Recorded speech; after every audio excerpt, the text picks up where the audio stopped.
Ang mga micro, small and medium enterprises ang siyang bumubuhay sa ekonomiya ng ating bansa. Dahil sa pandemya, karamihan sa mga MSMEs ay halos magsara.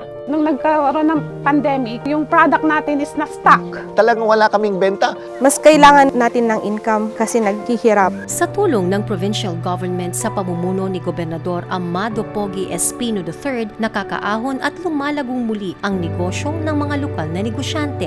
Yung saving grace namin, yung sa provincial government na kinukuha nila yung product namin dito, binebenta nila on different municipality. Tinawagan nga ako na ibenta nila sa caravan ng probinsya. Nakatulong ng malaki kasi po ang monthly namin sa kanila is average 20K. Ilan lamang sila sa libu-libong natutulungan ng pamahalaang panlalawigan sa pagnenegosyo sa ating lalawigan.